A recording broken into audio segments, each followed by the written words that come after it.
Welcome to the Expansive CEO podcast. I'm your host, Hannah Chapman, founder of Expansive CEO and X Squared Wealth Planning. Buckle in as we explore how to create true prosperity and build a business and a life that expands beyond yourself and makes a dent in the universe.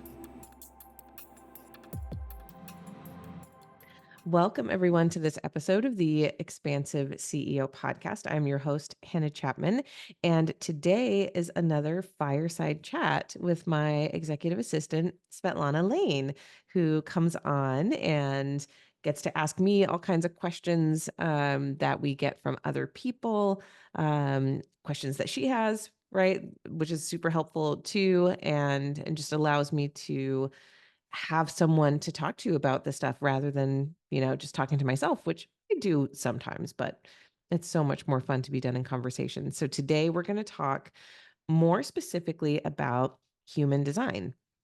Human design, we will get into gene keys at another time. We're going to focus on human design today, what it is, what some of the different traditions that are mixed into it, and how then it's useful, how it's useful in general, and then how it's useful in financial planning, how I use it in financial planning, how I use it in business coaching and relationship coaching. We're going to get into all of those details today. So Svetlana, thank you so much for spending this time with me. I always love it, and I'm excited to see you this morning. Yes, so let's dive into the origins of human design. And I remember when you first told me about it, when we first, maybe a few years ago now, had like a little virtual coffee and you were telling me about it, and I was so intrigued by it all. And I'm somebody that really loves looking at myself and learning about myself, and like the Meyers-Briggs personality things or the Enneagram, right? So maybe if you could tell us about the origins and maybe describe how they might be a little different from each other, that would be really neat. Yeah, such a good question. And what I'm going to actually do, so if you are listening, you should be fine. Just listening on podcast, we will describe everything that we're looking at. But if you are able to go watch this one on YouTube, it will be even more impactful because I'm going to share my screen a few times so that we can really show what I mean, what we're talking about. So starting here, first, yes, I have like 40 tabs open. Just don't worry about that if you're watching. I'm a manifesting generator and I have lots of tabs open at all times. So I am showing you my chart on the screen right now. And so if you've ever gone, if you literally just go to Google and Google human design chart, you will find plenty of resources to pull up a free chart. It is based on your birthday, birth time, as close as you can get it, and birthplace. The time is pretty important for some of the finer details. But if you can get at least, if you were born, say you were born around 10 a.m. or around 7 p.m., right? As close as you know it is going to get you the most accurate chart. So I actually do have, like, on my birth certificate, I was born in Arizona in the United States. And at that time, they did put birth time on the birth certificate. So I was born at 4:30 p.m. in Chandler, Arizona, and that's what my chart is based off of. So on the chart, you have what's called a body graph. It looks like a body, sort of like a head and shoulders and torso. And so that's the body graph when you see it. Inside the body graph, you'll see 9 different shapes. There's a triangle at the very top of the head. There's a triangle kind of right at the face.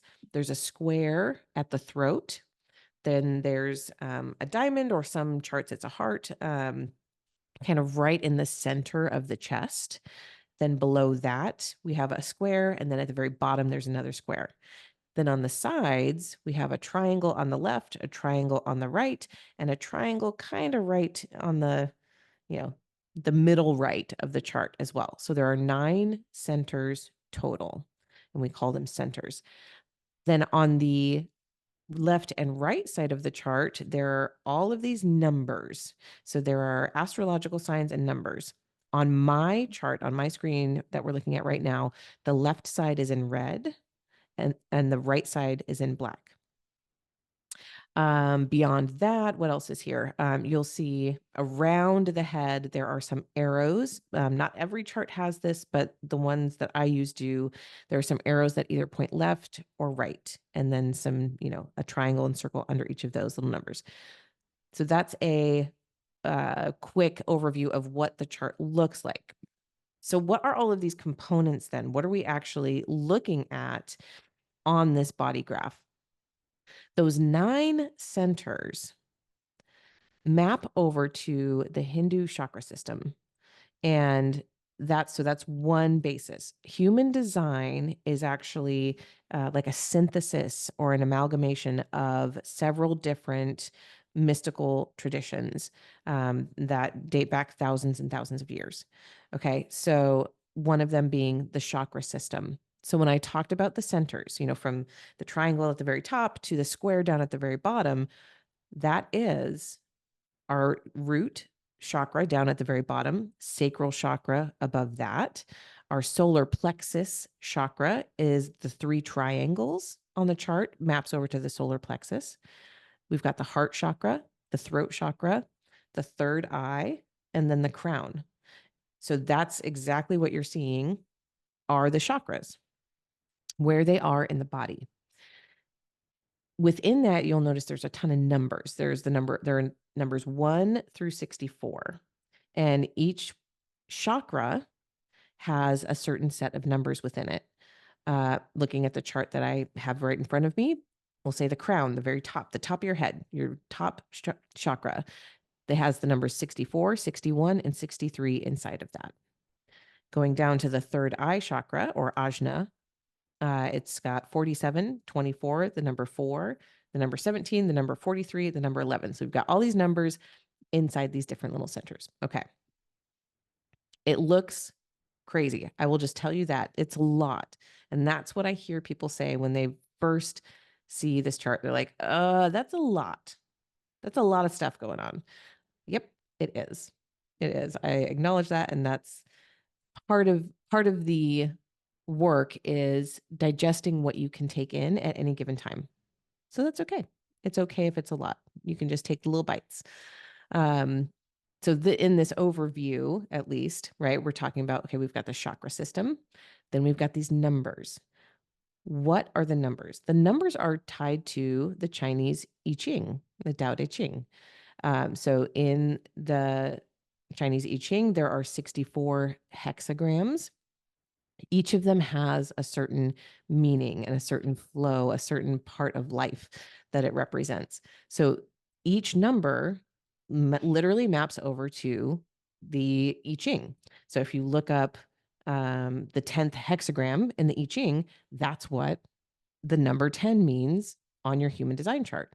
It maps straight over to that.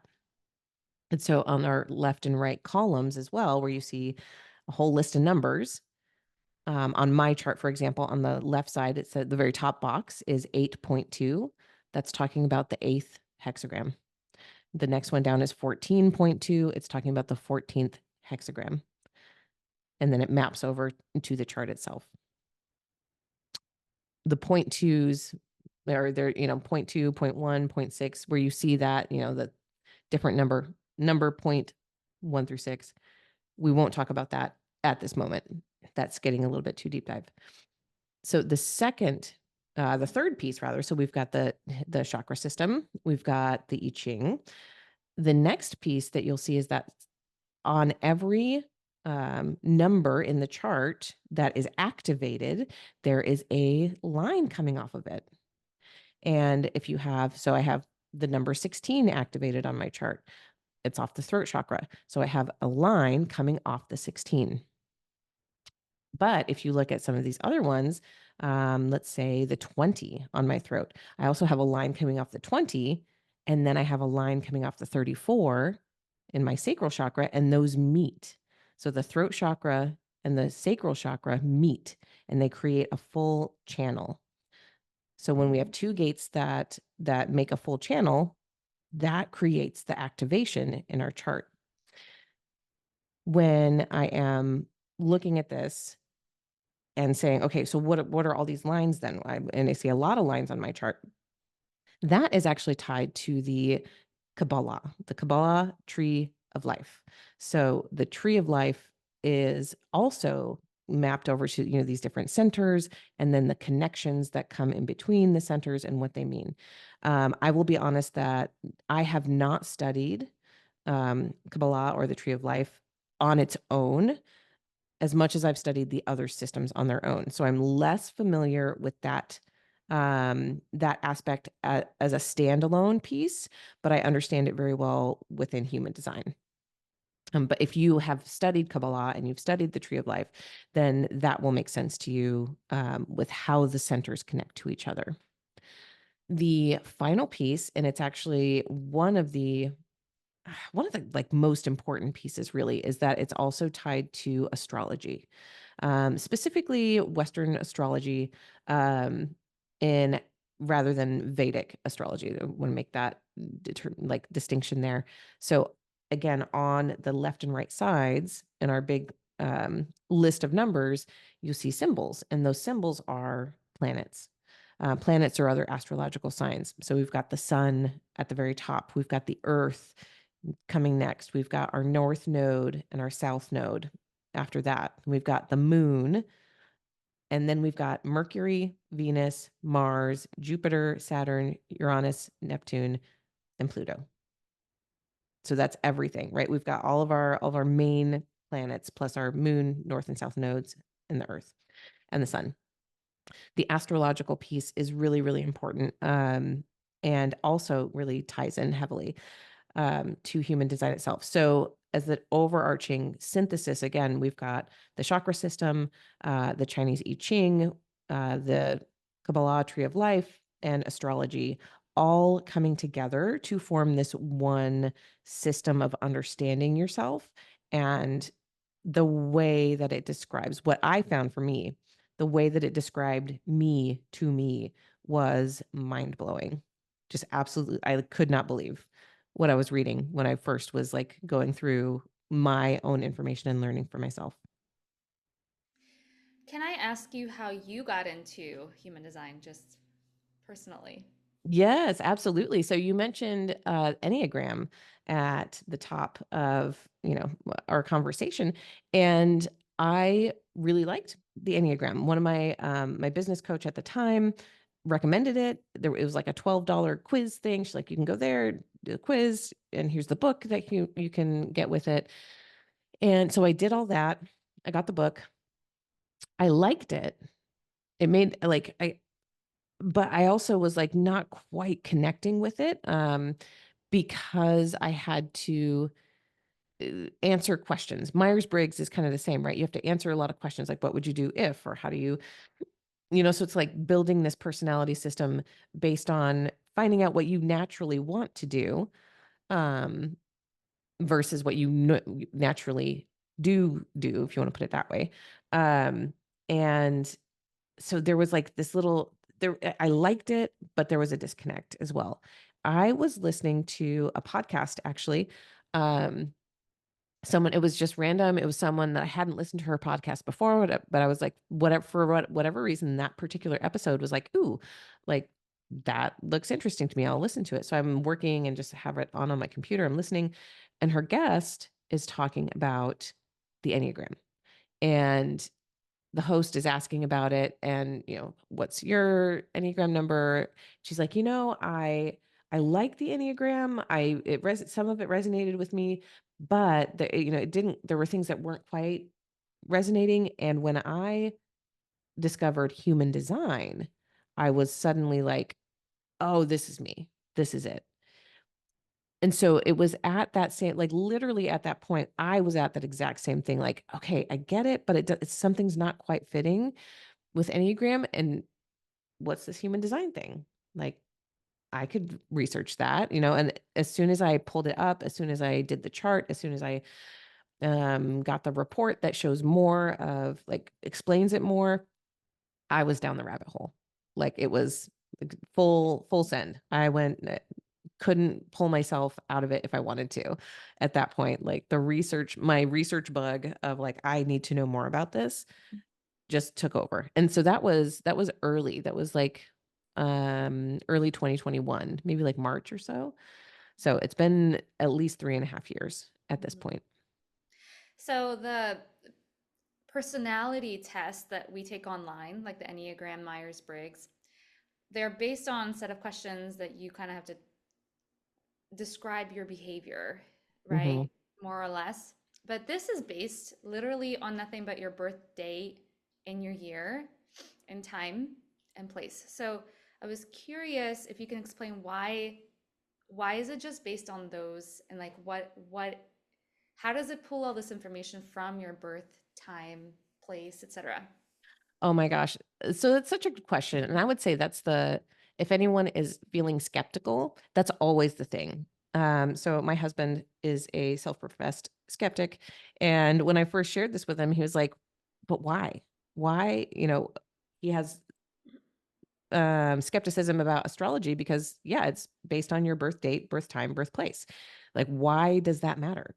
Why does that have any say over, what my life is like just because of when and where I was born?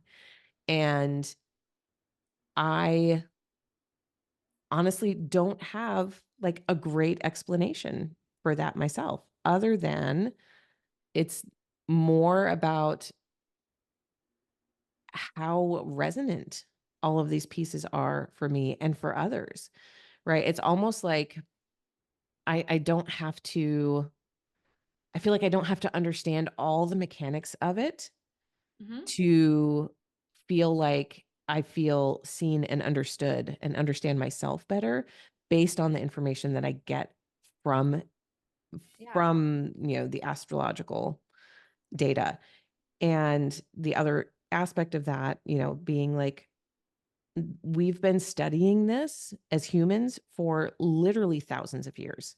Mm-hmm. Like, who started it? Like, I don't know who started it. It's been thousands and thousands of years in the making.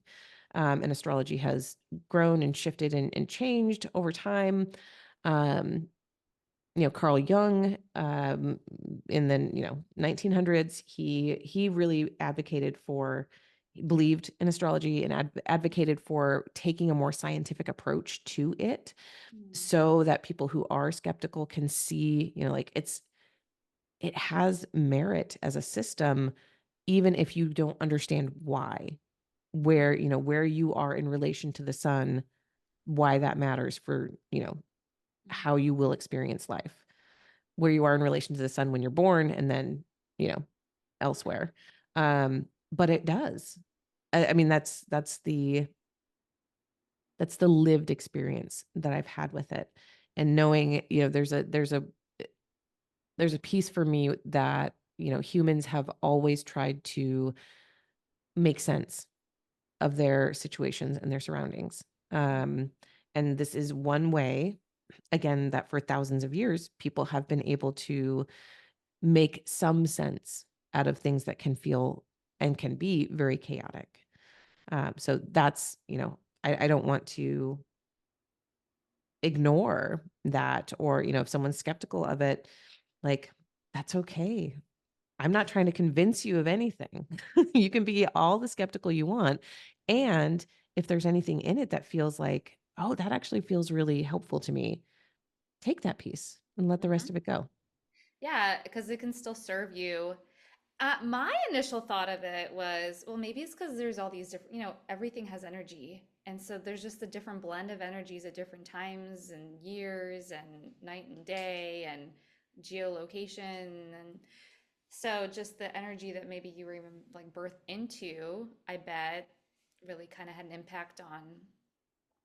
That's my personal guess. Like when I try to explain it to other people, I'm like, Yes. it's kind of like that.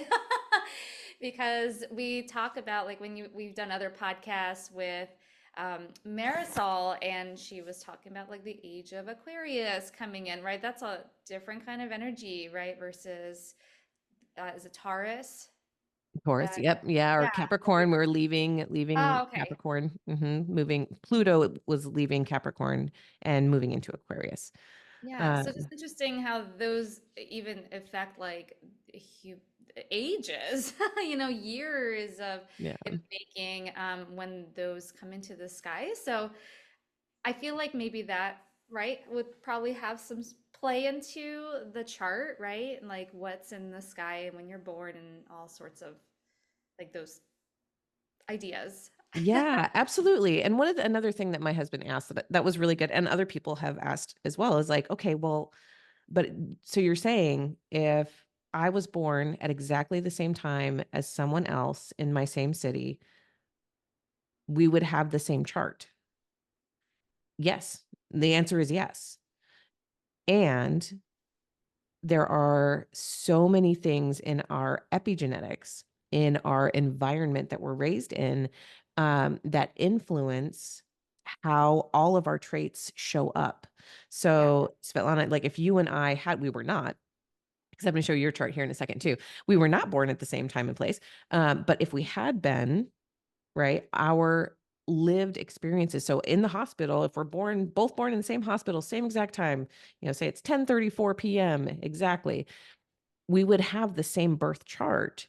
And then when we move out into the world and live with our own parents in our own societies and our own socioeconomic place, that is those aspects are going to affect whether you are on I'm going to get just a teensy bit of gene keys in here on the reactive side, the anger side, the like expressing outward side of your chart, or the repressed side where you go into yourself, where you withdraw, where blame yourself for everything. um those are those are the main tendencies that we have as humans, either to react outward or to blame ourselves inwardly and repress. In psychology, you can also call that the, oh, we have a visitor. Okay. Um, anyway, we have, either like the anxious attachment or the avoidant attachment. And that's another, like, where does that come from? That comes from your nurture. It doesn't necessarily come from your nature. It comes from your nurture. So we can have the exact same chart. We can be born at exactly the same time. And that's our nature. And our nurture is then going to play such a big role on how that actually plays out in our lives. Pardon my little animals here. So I was curious then if you could give us a kind of a read on like can we benefit from reading our chart? Like what does it tell us about ourselves? Yeah, so this is like the most magical part. I want to show, so on the screen, I'm showing my chart right now. This is me. I am a 6'2" profile. You can see that over here. 6'2", pure manifesting generator. So I'm a manifesting generator with sacral authority. It's a lot of words. I'm going to show Svetlana's here as well, and to show that she's very different from me. She is a 1-3 profile, splenic projector. It's a very, very different energy.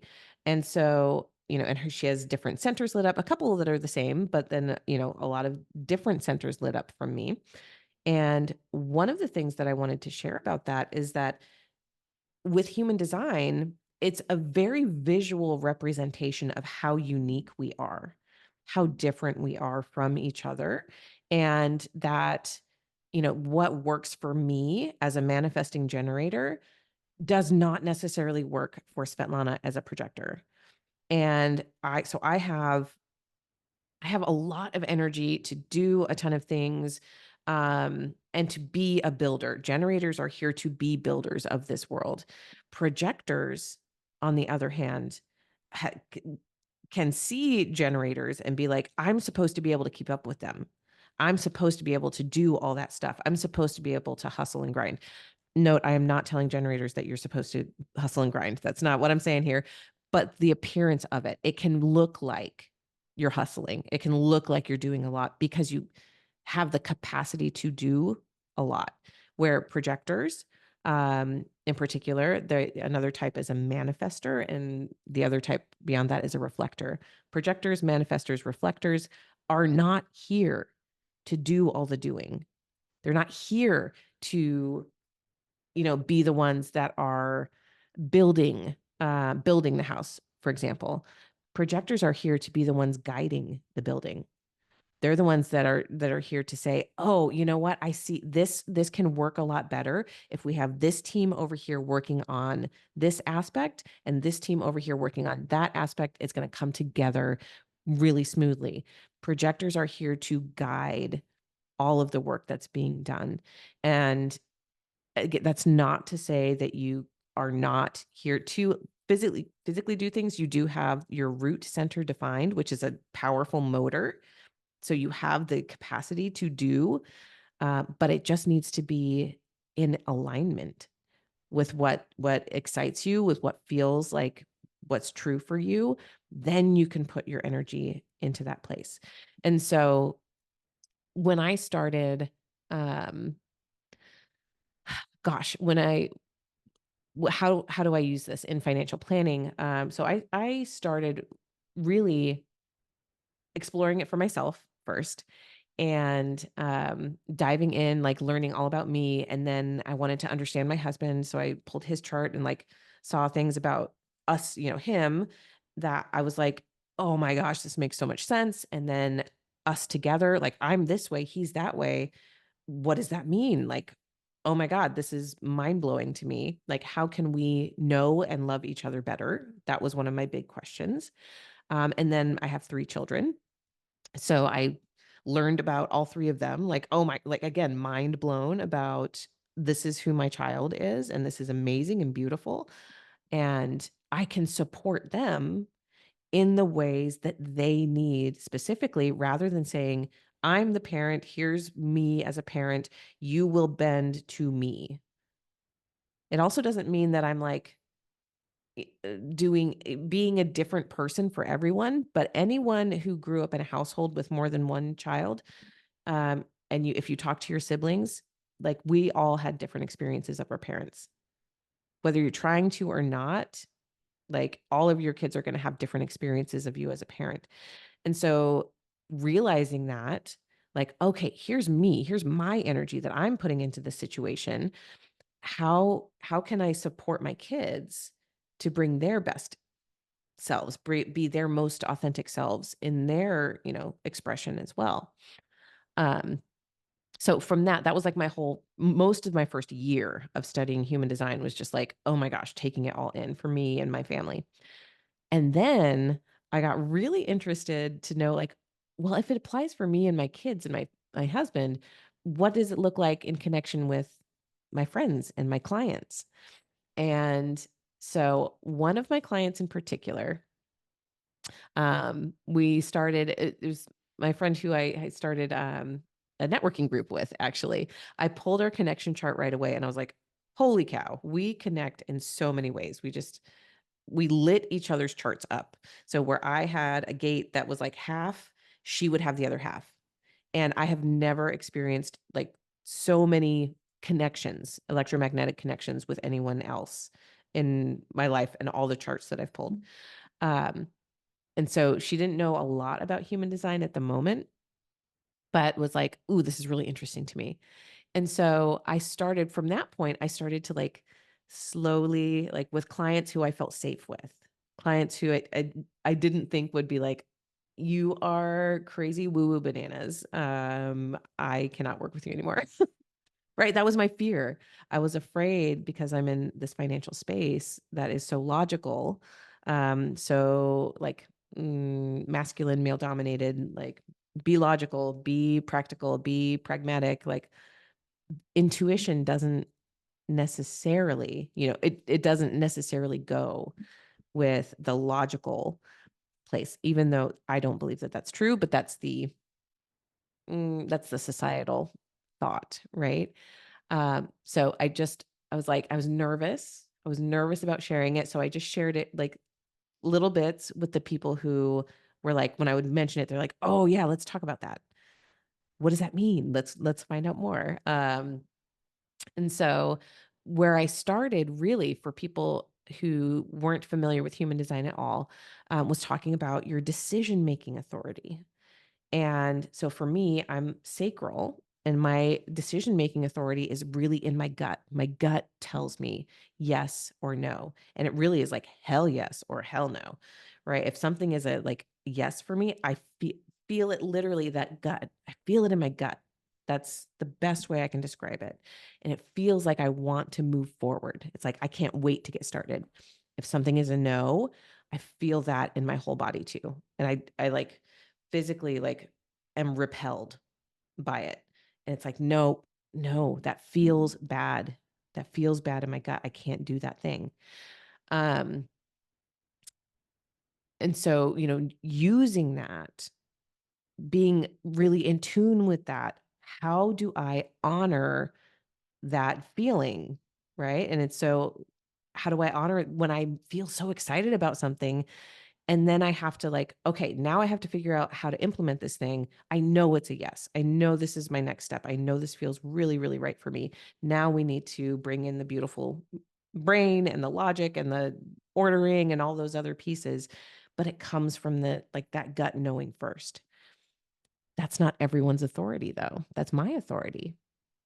Adam, my husband, his is emotional, and like 50% of the population is emotional authority. And emotional authority needs to go along this wave. It needs to think about all the ways, okay, I have a decision to make. Here's all the ways this could be great. I want to hire a financial advisor. We use that. They can do all these things for me. It's going to be awesome. I love this person. I think they really get me. Go through all the highs. It's amazing. Perfect. All right. But if you make your decision at this high point, it's going to be so great. We don't have to worry about anything else. As an emotional authority, if you make your decision at that high point without having gone through the concerns, if you only do the pros list and you don't do the cons list and come back to neutral, that's where you make decisions that you really regret. That's where you say yes to, oh, I'm so excited. I'm going to say yes to this thing. And then you get into it a little more and you're like, oh, no, no, no, I regret this. I made a mistake. I should not have invested in this. I should not have hired this person. And that's when you also look back as an emotional authority and you say, I saw those flags. I saw those red and orange flags and I didn't listen to myself, and now I'm really upset, right? So and that leads to all of that regret, when what the process is, you think about all the highs, all the ways it's going to be great, and then you also have to give yourself time to think about what are the ways that it could not work out, what are the orange or red flags that I'm seeing, um, that I need to have more clarity around. And then when I get back to neutral, I look back. So I went through my wave. I look back and say, all right, 70% of that was a yes, and 30% was a no. So I'm going into it with open eyes. These things could be an issue, but 70% is yes. So I'm going to say yes. That's good. Or if you look backwards and you go, you know what? It's 70% no. So there's 30%. Yeah, I see how it could be helpful in 30% of these ways, but my overwhelming feeling is no. And so I have to stick with my no. And so when I learned that, for me, literally for me and for my husband, it made so much sense, right? I had been trying to fit myself into his, like, what are my pros and cons, and ignoring my gut, or been, like asked, that's what I felt like. I felt like I had been asked to override my gut over and over again. And then he's over on the other side being like, why, how can you be so confident that this is going to work out? Whatever big decision it was. And I would be like, I can't explain it. I just know. And he, so we're here both thinking the other one is crazy. Um, and we're really just like going through each of our own process. And it's okay. It's not bad or wrong. Um, and so when we, in the financial planning process, when we map that over in the same way, and there are several other authorities as well. Those are just, sacral is 30% of the population and emotional is 50. So you encompass about 80% of people with those two. Svetlana, of course, you're splenic, which is a little bit different, but also still like a present moment knowing, similar to sacral, but it has its own flavor. Mhm. And then with those three, you actually do get about 90% of the population.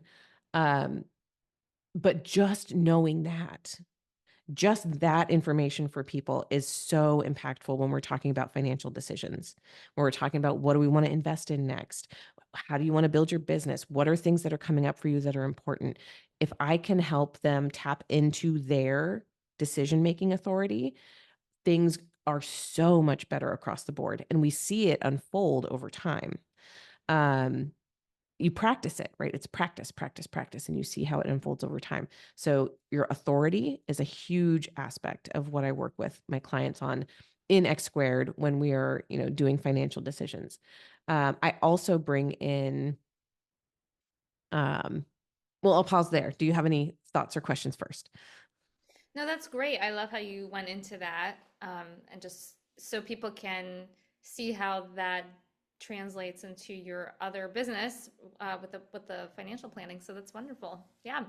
And then did want to ask, are there any other major components that are also good to know from your chart, like your decision making? I think another one was like how you use your energy, right? Mhm.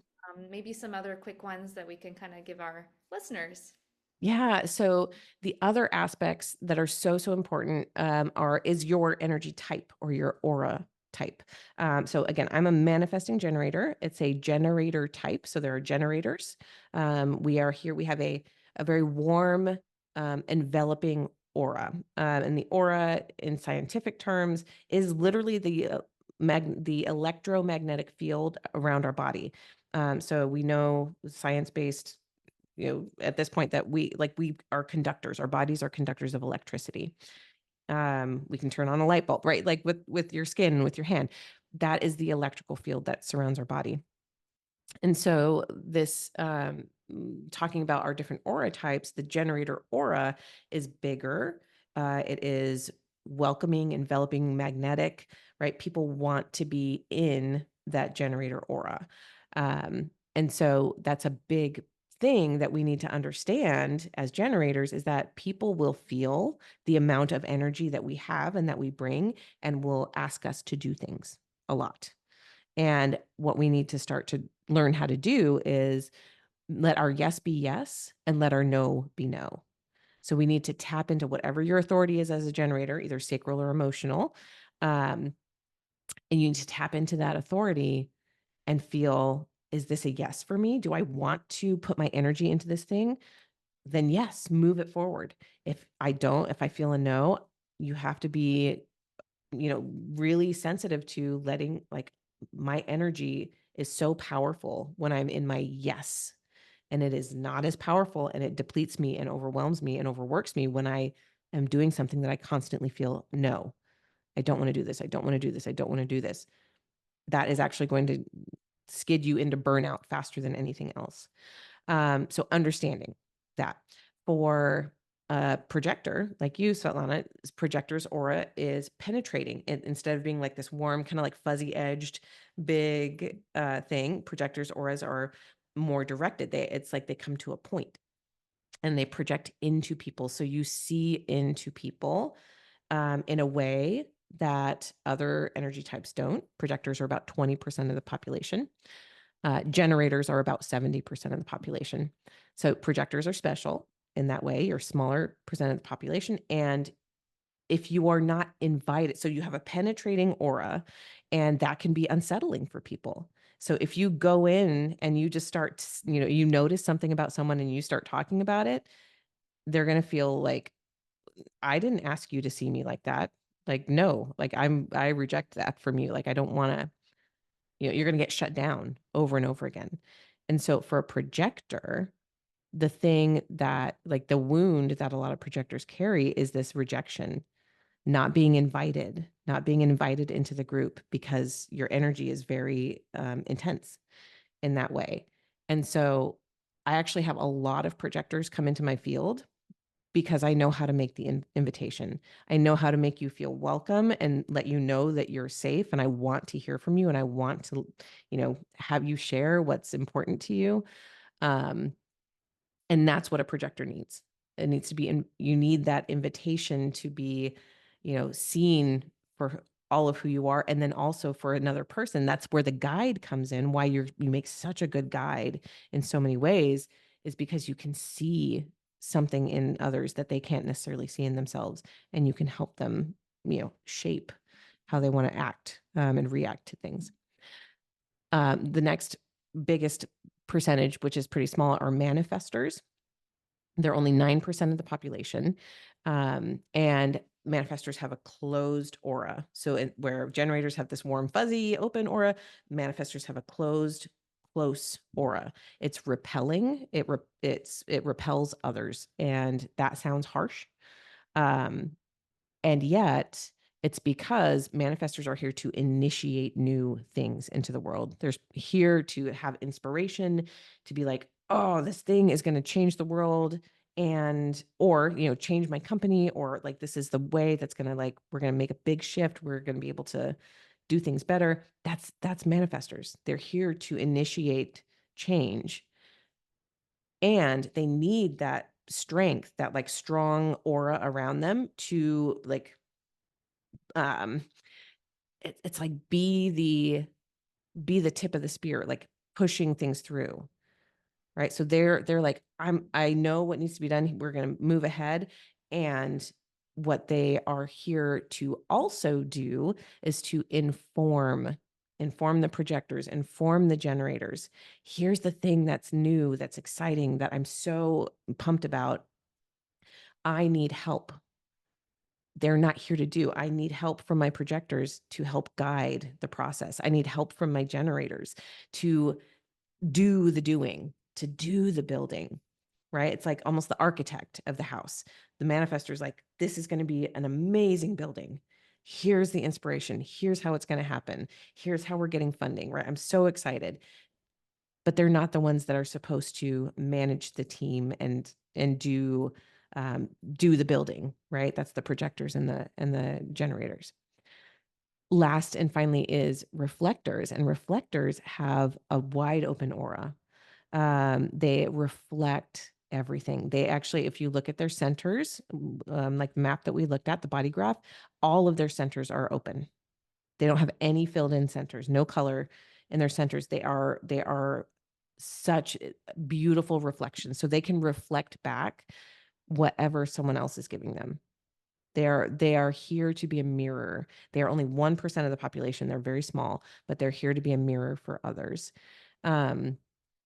And again, so they also make really, really potent guides as well in lots of ways.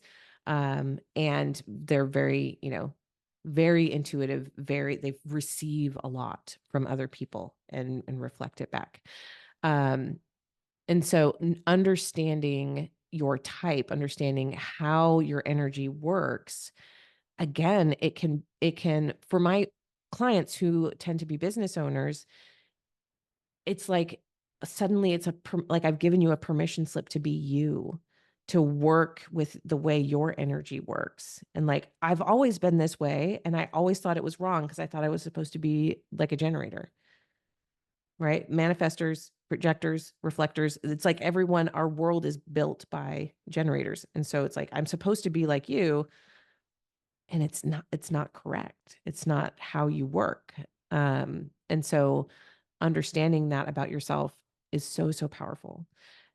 Beyond that, there are pieces that are very specific to how you share your message with the world, how you are meant to work with others and within groups, who you are here to really help and guide, and then how you're here to have like your relationship to prosperity and what that means for you specifically. And a lot of that is within the prosperity sequence or the pearl sequence in the gene keys, which we're not talking about a lot today. But that is the other aspect when I'm working with like business owners on just the business coaching side. Like how do we line up your business with you, right? Who you're here to help, how you're here to help them. How do we really tap into your gifts to make this easier, feel lighter, feel more aligned, and yeah, just make it feel like like you get to put your unique imprint in the world. Um, so in the business coaching side, I really do dive in really deeply into those other aspects with my clients as well.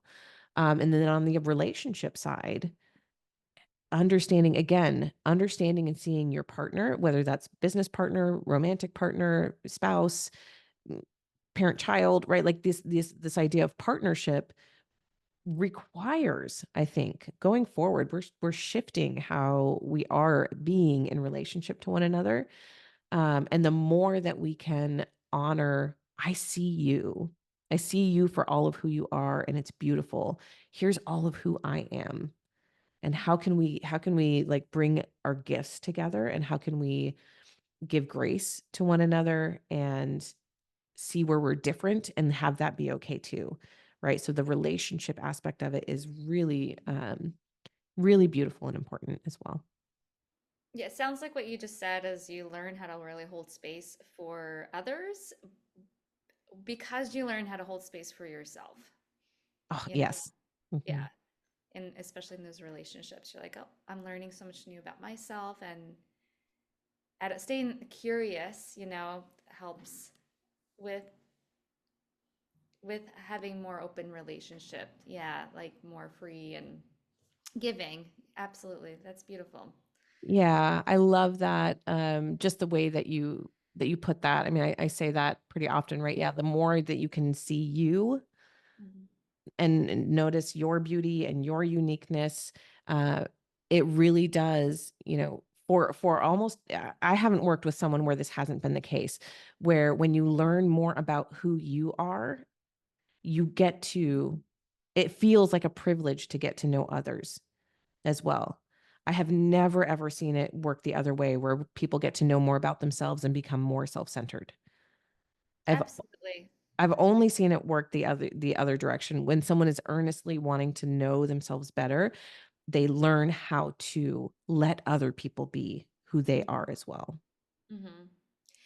And it makes you stay curious when you're building your business because you're learning your style of managing people or communication or, yeah, just all the business operational stuff, even, but learning and holding space for your style and not feeling like you have to be um, a certain something else, other than true to yourself and your business. Yeah. Yes. I think that's the most transformational piece for most people is like they do so many courses or they, work with coaches who are like, you have to do this way. So just follow the system. And I tried to follow the system. It didn't work for me. I don't know why. Something's wrong with me, right? Like they start to have all these problems pop up when they're trying to do it someone else's way. And so I've been like I've tried to be so clean and clear with my, the way that I talk about what I do, and that it's not a system that it's like this is the only way. Even human design, if it doesn't resonate for you, then don't do it, right? Like, that's totally fine. Um, but within that context, if you wanna learn about that to be more of who you are and to find out what is actually going to work for you and how you work best, it's just there's no other way for it to be than, like, customized and tailored and, like, you learning you and a guide like me, like, helping you learn you, not anyone else. I think this was a really great part one to human design, just overall, like what it is, and how it really can help you strategize your business, even, or even just help you find out who you are and feel more confident with yourself. And I think, yeah, I would love to do a part two. Maybe pull up another chart and kind of help maybe educate on a little bit more of the all the little numbers. Maybe like do a chart reading or something. I don't know, but Yeah. Oh, yeah, that would be a great idea, and I talk a lot about the gene keys as well, so I would love to, expand more on that, yeah. and talk about how that comes into play as well in the way that I help my clients. Um, and just, yeah, the beauty that exists there as well. So Yeah. Svetlana, thank you so much for having this conversation with me, and just allowing me, when we're in conversation, it's so much easier for me to open up. So for my energy, it Mhm. is so much easier to open up with someone else than it is to just like talk to the camera. Yeah, Um, for sure. so I And really appreciate it. and you are so full of knowledge in this area. I'm always so intrigued just every word that comes out of your mouth about it. Aw. Because I see like you really do go into depth in your with your clients. You know, I'll see some of the emails pass through and I'm like, that is like a book she wrote right there for that client. Like you know so much about it. So I'm just really curious and to learn even more as we continue this little series. I think it'll be great. And thank you for having me. Thank you. And so for anyone else, if you have any questions, especially around human design, gene keys, anything, like, I want to hear those questions. We will put them into another fireside chat episode, and really like get to dive into your questions on that. So send them any platform that we're connected on. Totally good. We will see that. You can also send those questions to Hannah, HANNAH, at expansiveceo.com. And that is it for today. We are going to wrap it up from there. We went through so much stuff, right? So just go ahead and let your brain wrap around some of that. And we will be back next time. Thanks, everyone. That's it for this episode. Thanks for listening, and be sure to like and subscribe.